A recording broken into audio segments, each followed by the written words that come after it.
René Friedman qui nous donne l'avantage et le bonheur de nous expliquer. Tout à l'heure, Dominique Régnier nous parlait du nouvel homme humain. Il parlait d'humain, nouvel humain, grâce aux neurosciences et aux biotech. Alors, vous allez essayer de nous, je sais pas, de nous rassurer peut-être, ou de nous expliquer ce qui peut en être, et où en sommes-nous, et où risquons-nous d'aller, enfin, quelles sont les différentes hypothèses, comment vous voyez les choses, voilà. Juste René Friedman, pour vous préciser le spectre, quand vous discutez avec les fans de technologie, bon, c'est tout l'homme augmenté, etc. Moi, pour avoir discuté récemment avec des neurologues de l'Institut du cerveau et de la moelle, ils vous disent on a déjà du mal à comprendre comment deux neurones ensemble, ça fonctionne.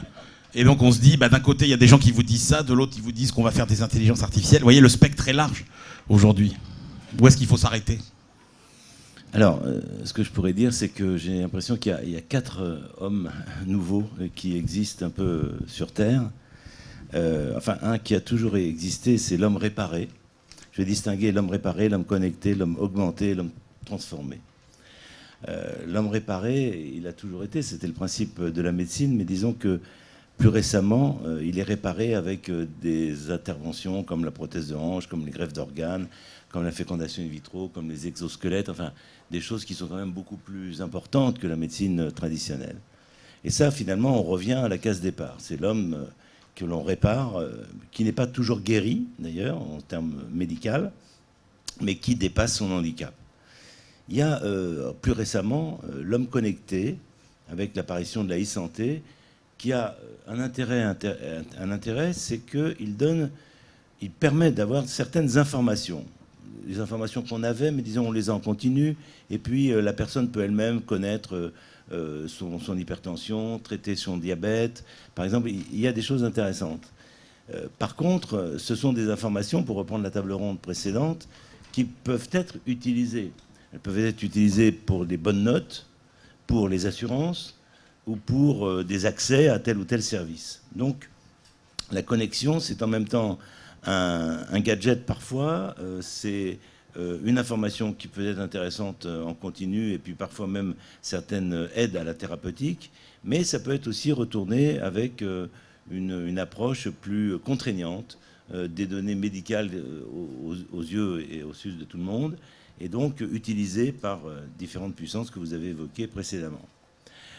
L'homme augmenté, c'est également quelque chose que l'on connaît, par exemple le dopage, c'est quelque chose qui est bien sûr, qui a toujours été pratiqué avec différents succès. Et puis il y a ce fameux mythe de Faust, ce rajeunissement permanent, et juste, qui a toujours existé aussi. En 1926, il y avait un célèbre médecin qui s'appelait Voronov, qui était installé sur la Côte d'Azur française, et qui proposait des greffes de testicules pour redonner la virilité. Donc ça fait longtemps qu'on a essayé comme ça d'augmenter l'homme. Et il a gagné beaucoup d'argent ? Sûrement. Les pauvres singes, eux, par contre, non. Voilà. Et on arrive à l'homme transformé. Et l'homme transformé pose la question du transhumanisme, c'est-à-dire d'un homme qui n'a pas besoin de revenir à la case départ, mais qui voudrait augmenter ses performances, qu'elle soit physique, qu'elle soit mentale, augmenter sa mémoire, augmenter sa puissance cognitive. Et bien sûr, tout ça est basé sur des nouveaux traitements. Les nouveaux traitements qui sont aussi très intéressants. Vous parliez du cerveau tout à l'heure. C'est la possibilité, par exemple, de traiter certains Parkinson en introduisant une aiguille dans une zone extrêmement précise. Est-ce que je peux vous interrompre pour dire que la France mène maintenant 2-0 contre l'Uruguay ? Vous avez bien raison de m'interrompre pour ça. C'est l'équipe, oui, qui... Voilà. Alors, donc, on est, si vous voulez, confronté à d'une part, des données médicales qui réparent, mais qui permettraient aussi d'aller plus loin et peut-être d'augmenter. Alors, jusqu'où veut-on aller ? Alors, là-dessus, il y a une littérature que vous connaissez aussi bien que moi, qui s'appelle pas transhumanisme, mais on va dire post-humaniste, qui va jusqu'au fait qu'on pourrait avoir donc un lien entre la machine et l'homme, soit par les connexions que j'évoquais, soit pour dépasser certaines contraintes de la vie quotidienne, par exemple la procréation, par exemple les maladies, et même voir la mort, j'y viendrai tout à l'heure, puisque j'avais prévu de parler un peu de l'intelligence artificielle que vous avez déjà évoquée, et puis aussi de l'éternité ou de la vieillesse, qui est un projet justement aussi de dissociation entre le corps et l'esprit, mais avec un corps qui pourrait aller, comme vous le savez, soi-disant jusqu'à 300 voire 1000 ans selon certains, et avec une phrase assez intéressante, c'est que l'homme qui va vivre 300 ans ou 1000 ans est déjà né, il est parmi nous, il est peut-être là, je ne sais pas. Non mais vous n'y croyez pas, ça si. Non, moi j'y crois pas du tout, parce que en fait, nous avons, non seulement nous avons 2 zéros, mais nous avons aussi Jeanne Calment. Jeanne Calment, c'est quand même la personne au monde qui a vécu le plus longtemps. Elle est française. Elle a 122 ans et c'était il y a 20 ans. C'est-à-dire que depuis qu'on a toutes ces informations, on n'a pas trouvé d'autres personnes capables, enfin susceptibles, de vivre aussi longtemps, voire plus longtemps. Donc, oui, c'est possible qu'il y ait plus de personnes du fait économique, du fait médical, du fait de tout un concours de circonstances qui vivent plus longtemps qu'auparavant. On gagne de l'âge chaque année, mais structurellement, enfin dans la société.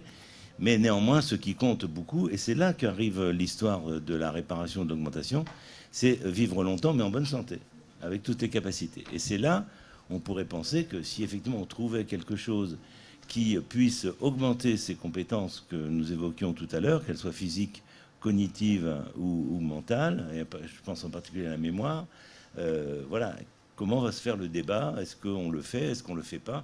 Et pourquoi est-ce qu'on ne le ferait pas? Bien sûr, il y aura toujours ceux qui ont la capacité financière d'acquérir cette ça, mais c'est pareil que pour celui qui va dans l'espace, hein, il y a toujours une différence entre tous et certains qui sont précurseurs.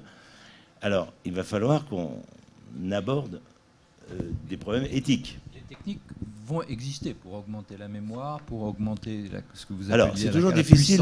Vous savez, c'est toujours difficile de l'affirmer. En tous les cas, il y a des recherches qui se font. Comme vous le savez, elles sont importantes. Elles ont eu un investissement important. La recherche sur le cerveau à Lausanne et Obama qui a fourni beaucoup d'argent. Pour l'instant, ça a peu produit. Et justement, quand on écoute ce que disent les neurologues aujourd'hui, qui parlent beaucoup et qui nous donnent des données sur le cerveau, on s'aperçoit de la complexité du cerveau. En particulier, on pensait beaucoup aux neurones et on s'aperçoit que c'est le tissu glial qu'on pensait être un tissu simplement de soutien qui a peut-être des actions extrêmement intéressantes d'interaction. Donc on est en train de découvrir la complexité. Avant de reposer la complexité en termes de machines, ça sera sans doute compliqué.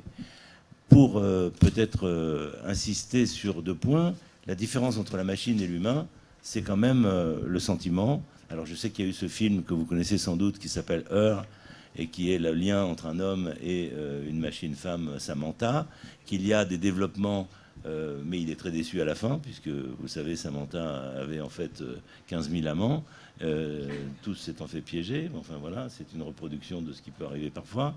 Et donc on est confronté toujours à ce problème de sentiment. Néanmoins, c'est vrai que ce soit les cellules souches, que ce soit la culture de neurones, que ce soit les interférons d'ARN qui se développent, le fait de diminuer la vieillesse en connaissant mieux ce phénomène, vous savez, du bout des chromosomes qu'on appelle la télomérase, ou bien de ce nouveau ciseau génétique qui devrait peut-être permettre d'enlever un gène muté pour remettre un gène correct, on est quand même dans une atmosphère importante, qui est celle de la modification de l'homme. Alors, peut-être pour conclure ou pour laisser la place à une discussion, premièrement, il y a une course mondiale qui se fait et que sans doute des choses qui ne se faisaient pas, je pense à tout ce que je viens de citer, se feront ici ou là. Maintenant, vous savez, en particulier sur la génétique, lorsqu'on a proposé de guérir des enfants qui étaient victimes d'une mutation génétique et qui faisait qu'ils ne pouvaient pas survivre parce qu'ils prenaient toutes les microbes qui passaient. Je veux dire, donc c'était ce qu'on appelle des enfants bulles, ils devaient vivre dans une bulle. Lorsqu'on a fait la première thérapie génique, on a eu des succès et puis ça s'est révélé avec des échecs puisqu'il y a eu 2 ou 3 leucémies et des enfants qui sont décédés et donc on a dû arrêter. Maintenant, pour reprendre différemment. Je veux dire simplement que tout peut être envisagé et il y a 2 questions fondamentales. Premièrement, risque contre risque, c'est-à-dire Si on fait quelque chose de nouveau, on ouvre une période de risque, faut-il la proposer? Il y a une part d'inconnu. Donc faut-il la proposer à des gens qui, par ailleurs, ont une certaine souffrance, et donc c'est... Par exemple, les effets secondaires qu'on ne connaît pas, etc. Oui, par exemple, les effets secondaires. Par exemple, le fait de traiter ces enfants-là, qui de toute façon vont mourir si on ne fait rien, peut-être que ça vaut le coup de tenter quelque chose, même si on observe des conséquences néfastes, qu'on va essayer de corriger par la suite. Donc je dirais, toutes les nouveautés scientifiques, c'est toujours risque contre risque. C'est ça la base.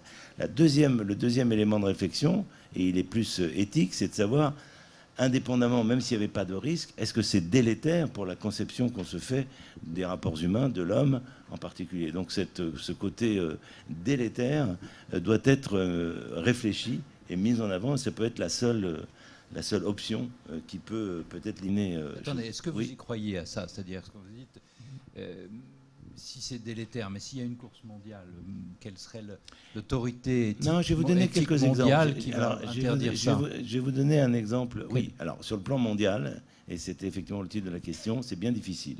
Parce que toutes les régulations mondiales, qu'elles soient économiques, médicales et tout ça, c'est bien difficile. On voit bien, par exemple, prenons des grands thèmes comme la peine de mort, elle n'est pas mondiale. Enfin, beaucoup de thèmes généraux ne sont pas appliqués partout. Donc c'est vrai que c'est plus difficile. Mais ceci étant, on peut aussi montrer un certain nombre d'exemples. Et des pays peuvent se regrouper pour essayer d'avoir une ligne de conduite qui répond à une notion de l'homme, de sa dignité. Je suis très déçu que, par exemple, l'ONU n'a pas réussi à voter contre la pratique du clonage humain. Je veux dire, pour des oppositions tout à fait... qui serait trop long peut-être à voir ici dans l'espace-temps qui nous est imparti. Mais c'est ça la réalité. Depuis 2005, où c'est passé en Assemblée générale, eh bien, il n'y a pas eu de vote interdisant le principe du clonage. Donc on est, si vous voulez, d'une part poussé par des développements et des meilleures connaissances, une réflexion sur l'application à condition que ce ne soit pas délétère. On se posera vraiment des questions sur savoir est-ce qu'on peut augmenter l'homme alors qu'il n'a rien demandé, si ce n'est de fabriquer des super athlètes qui vont marquer encore 2 buts, là. Je ne sais pas. En tous les cas, en ce qui concerne l'éternité, je n'y crois pas. Et je dirais un peu comme Woody Allen, l'éternité, c'est très long, surtout vers la fin.